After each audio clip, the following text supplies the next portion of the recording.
Hello भाई, इस video में इक्वेशन ऑफ मोशन का प्रूफ देखेंगे कैलकुलस मेथड से। न्यूटन ने मोशन के लिए 3 इक्वेशंस दिए थे और उन तीनों इक्वेशंस का जो प्रूफ होगा कैलकुलस मेथड से, वो प्रूफ कैसे होगा उसको इस वीडियो में हम लोग जो है पढ़ने वाले हैं। चलिए शुरू करते हैं। Equation of motion, equation of motion, equation of motion बड़ा सिंपल सा है।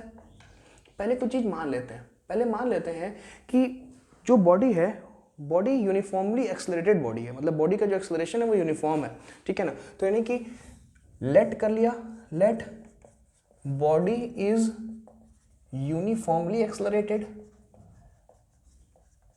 कि जो बॉडी है वो यूनिफॉर्मली एक्सलरेटेड है। पहली बात, ये पहला स्टेपुलेशन मान लिया कि बॉडी यूनिफॉर्मली एक्सलरेटेड है।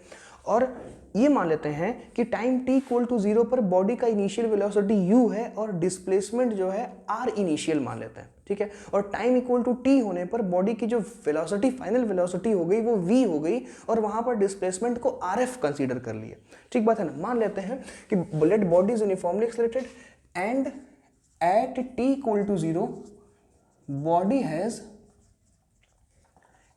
इनिशियल वेलोसिटी ऑफ, बॉडी की इनिशियल वेलोसिटी कितनी है, t इक्वल टू 0 पर बॉडी की इनिशियल वेलोसिटी कितनी है। तो मान लिया बॉडी की इनिशियल वेलोसिटी u है एंड डिस्प्लेसमेंट भी, और जो बॉडी का डिस्प्लेसमेंट है उस डिस्प्लेसमेंट को r इनिशियल मान लेते हैं, ठीक है ना।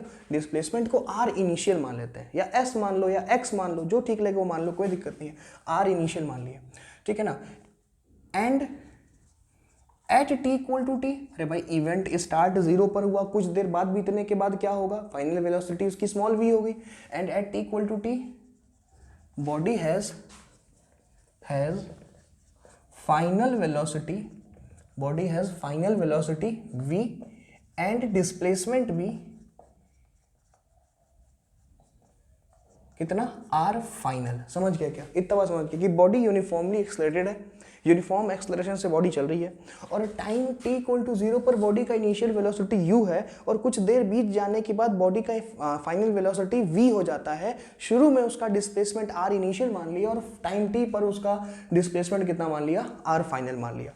बात समझ में आया क्या, ठीक बात है ना। अगर यहाँ तक समझ में आया तो फिर डेरिवेशन शुरू करते हैं। आओ देखो कैसे कैलकुलस मेथड का यूज़ करके डेराइव करेंगे।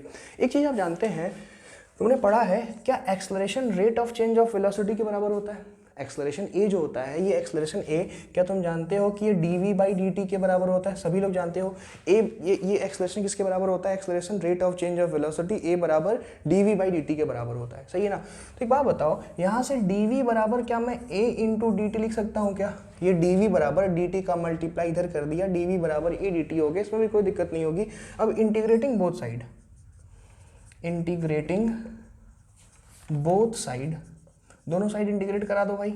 इंटीग्रल dv बराबर इंटीग्रल a dt, सही है ना। इंटीग्रल dv बराबर इंटीग्रल a dt। इसके पहले के वीडियोस में हमने तुमको एक बात समझाई थी, हमने आपको एक बात सिखाई थी कि देखो भैया, इंटीग्रेशन जब होगा तो लिमिट लगाने में बड़ा दिमाग खराब होगा, लेकिन तुम ये देख लेना कि किसके रिस्पेक्ट में इंटीग्रेट हो रहा है। जिसके रिस्पेक्ट में इंटीग्रेट हो रहा है उसके रिस्पेक्ट में तुम लिमिट लगा दो, कभी गलती नहीं होगी। देखो यहाँ टाइम के रिस्पेक्ट में हो रहा है क्या, और बताओ टाइम कहाँ से कहाँ बदला है, क्या 0 टाइम से t टाइम तक यही टाइम बदला है। तो टाइम t इक्वल टू 0 से time t equal to t तक, सही है। वेलोसिटी क्या थी, जब टाइम 0 था तो 0 टाइम पर इनिशियल वेलोसिटी कितनी है बाबू, बोलो u है। और जब टाइम t हो गया तो फाइनल वेलोसिटी कितनी होगी, बोलो v हो गया। 0 टाइम पर u वेलोसिटी, t टाइम पर v वेलोसिटी, हो गया सर, सॉल्व कर लीजिए। बेसिक इंटीग्रेशन आता होगा। Integral x to the power n का फॉर्मूला याद है ना आपको, क्या होता है, बोले x to the power n plus 1 upon n plus 1, ठीक है। अब जैसे वहाँ इंटीग्रल dv है, कुछ नहीं लिखा है तो v टू दी पावर 0 तो है ही है, कुछ भी नहीं लिखा है तो भाई dv के बाद कुछ नहीं तो v टू दी पावर 0 है, तो क्या लिखोगे बताओ, v to the power 0 plus 1 upon 0 plus 1 बराबर कितना आ गया, v आ गया। जब ऐसे इंटीग्रल dv मिल जाए, इंटीग्रल dx मिल जाए, इंटीग्रल dt मिल जाए, तो अगर इंटीग्रल dv है तो आंसर v आएगा, इंटीग्रल dx हो तो आंसर x आएगा, इंटीग्रल dt हो तो आंसर t आएगा, क्योंकि कुछ नहीं है तो भाई v to the power 0, x to the power 0, t to the power 0 तो रहेगा ना, उसको इंटीग्रेट करोगे तो ये आंसर आएगा, याद कर जाओ, ठीक है ना। यहाँ तक देखो, इसका मतलब कि सर ये इंटीग्रल dv को जब इंटीग्रेट किया तो v के बराबर आ गया, और यहाँ लिख दिया लोअर लिमिट u और v। यहाँ देखो यार, इसी में आगे बढ़ा देते हैं। a is a constant, body is uniformly accelerated, a uniform है, ए कांस्टेंट, तो कांस्टेंट को बाहर फेंक दिया था, और इंटीग्रल dt, यही बात समझा रहे थे। सिर्फ dt है, सिर्फ dt है, अरे कुछ नहीं है तो t टू दी पावर 0 है ना, तो सिर्फ अगर dt है तो बाहर कितना होगा t to the power 0 + 1 upon 0 + 1। ये फॉर्मूला लगा रहे हैं सर। 0 + 1 अपॉन 0 + 1 बताओ किसके बराबर आ जाएगा, t के बराबर आ जाएगा। तो ये सिंपली कितना आ गया, a t, lower limit 0, upper limit कितना आ गया आपका t आ गया। समझ गए, क्लियर हुआ। अब क्या करें, upper limit minus lower limit करें और क्या करेंगे, तो v माइनस यू बराबर a इंटू टी माइनस 0। तो v बराबर बताओ कितना आ गया, इसको इधर लेके चले जाओ, u प्लस ए टी। देखो फर्स्ट इक्वेशन ऑफ मोशन आ गया। यही जो आपके सामने अभी प्रस्तुत हो गया है इसको कहेंगे फर्स्ट इक्वेशन ऑफ मोशन। समझे सर जी, ये फर्स्ट इक्वेशन न्यूटन का पहला मोशन का इक्वेशन ये डिराइव हो गया। v इक्वल्स टू कितना आ गया, u प्लस ए टी। समझ में आया, क्लियर हुआ। अगर क्लियर हुआ तो आगे बढ़ा जाए, आगे बढ़ा जाए। समझ गए, इसको देख लो, नोट करना है तो पॉज करके स्क्रीनशॉट ले लो उसका, फिर आगे बढ़ते हैं। ठीक है ना, सेकंड इक्वेशन डिराइव करते हैं, सिंपल है, बहुत सिंपल है बच्चा। v बराबर u प्लस ए टी होता है, सब लोग जानते हैं, एकदम सर जानते हैं, कोई दिक्कत नहीं है। एक बात बताओ, जो वेलोसिटी होती है, शायद आपने पढ़ा, जरूर पढ़ा है आपने, वेलोसिटी बताओ किसके बराबर होता है, क्या rate of change of displacement होता है क्या? अरे वेलोसिटी किसके बराबर होता है, velocity rate of change of displacement के बराबर होता है ना। तो इस v को क्या हम dr अपॉन dt लिख सकते क्या, वेलोसिटी बराबर rate of change of displacement, velocity क्या है, rate of change of displacement, तो v बराबर dr अपॉन dt कर दिया, u प्लस ए टी जस का तस है। v बराबर dr अपॉन dt कर दिया बराबर u प्लस ए टी। समझ गए, क्लियर हुआ। dr अपॉन dt, वेलोसिटी बराबर rate of change of displacement, where r is displacement. Sir ji सही चलेगा। dt का मल्टीप्लाई उधर कर दो, dr बराबर dt का जब मल्टीप्लाई करोगे तो देखो u plus A T into कितना आ गया dt। तो dr बराबर u into D T plus A T D T. अब पूरे में इंटीग्रेट कर दो, इंटीग्रेट करो, सभी में इंटीग्रेट कर दो, इसको दोनों साइड आप इंटीग्रेट कर दीजिए, इंटीग्रेटिंग बोथ साइड। तो इंटीग्रेट करो भैया, इंटीग्रल dr बराबर integral u dt plus integral A T D T. Limit लगाओ, जिसके जिसके रिस्पेक्ट में इंटीग्रेट हो रहा है उसके उसके रिस्पेक्ट में लिमिट लगाइए, आंसर आएगा।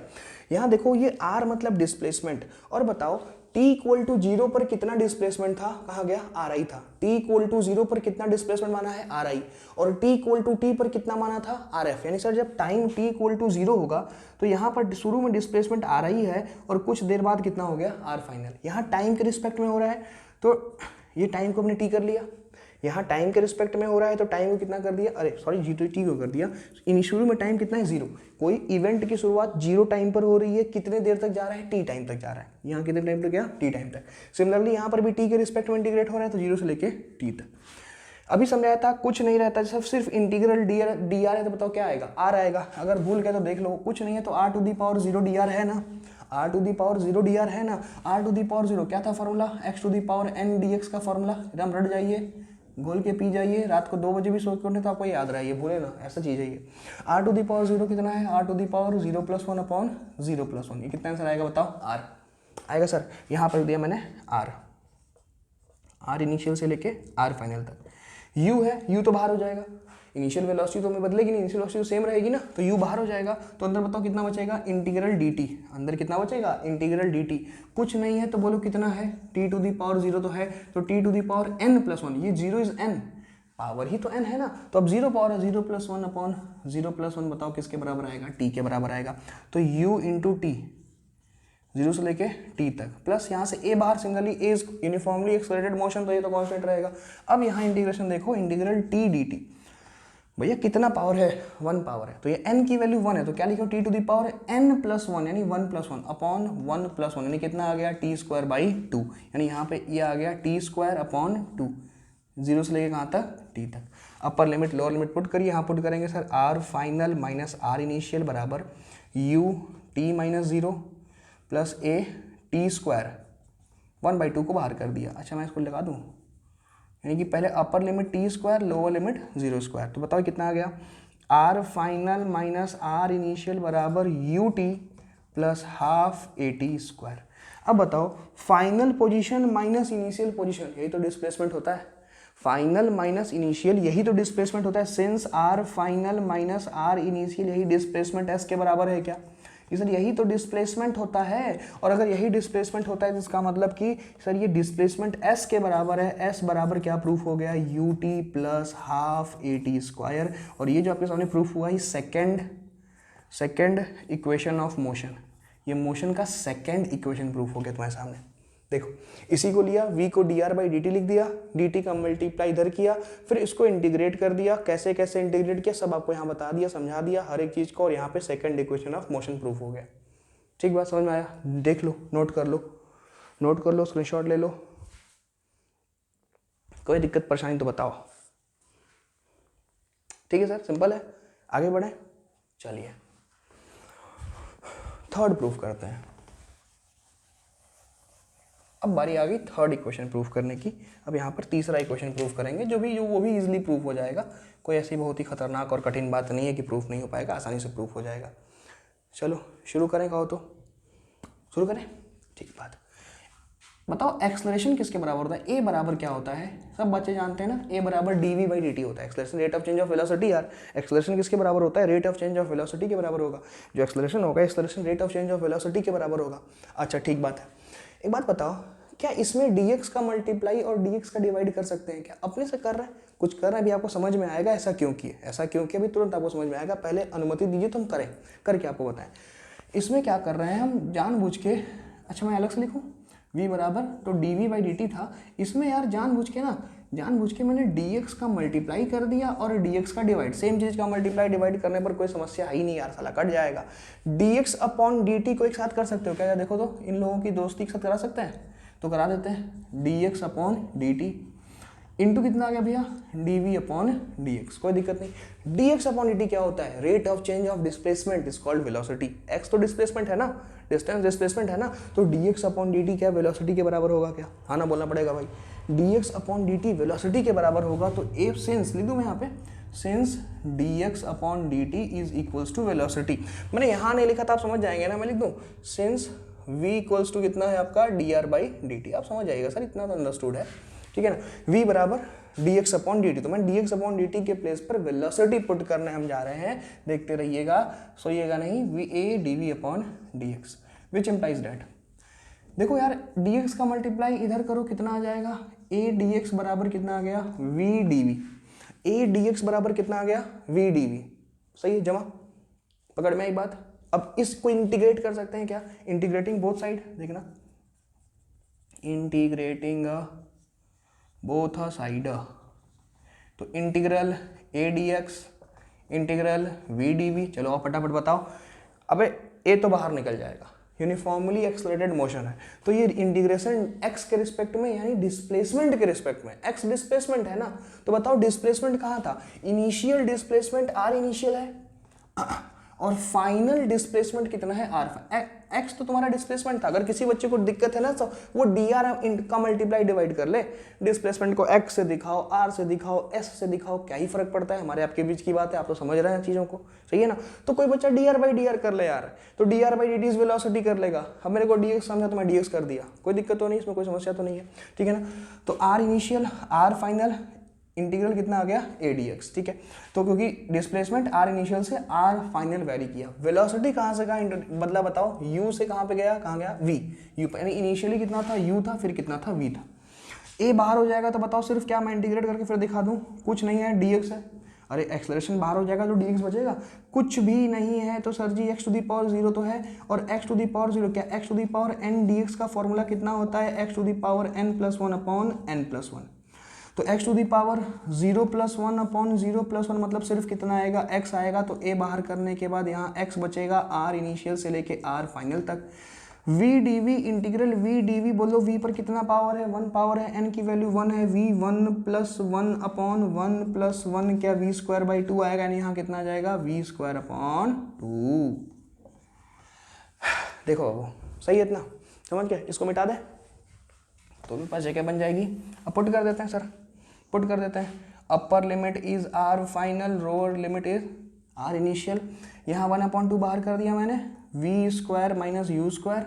अरे ये देखो r final minus r initial, यही क्या डिस्प्लेसमेंट है क्या, फाइनल पोजीशन माइनस इनिशियल, यही तो डिस्प्लेसमेंट होता है सर जी। डिस्प्लेसमेंट चाहिए सर a इंटू कितना है आपका s, half V square minus U square.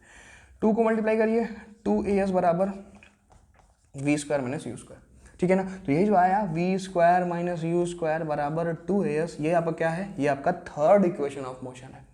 जो आपके यहाँ डिराइव हुआ ये कुछ और नहीं है, ये थर्ड इक्वेशन ऑफ मोशन है। तो देखो कितना ईजिली, कितना आसानी से, शायद 15 मिनट का ही टाइम हुआ, ज़्यादा टाइम भी नहीं हुआ। हाँ जी सर जी, 15 मिनट के टाइम में हमने तीनों का तीनों डेरिवेशन आपके सामने बता दिया आपको। ठीक बात है, होपफुली आपको समझ में आया होगा। एक बार स्क्रीनशॉट ले लीजिए इसका, ना आए तो फिर से दोबारा एक बार देखिएगा। ठीक है सर, ठीक है, ठीक है, होपफुली आपको समझ में आया होगा। ना आए तो एक बार फिर से देखना, ठीक बात है ना, कैसे नहीं आएगा। अगले एक दूसरे कॉन्सेप्ट के साथ नेक्स्ट वीडियो मिलेंगे, तब तक के लिए बाय बाय।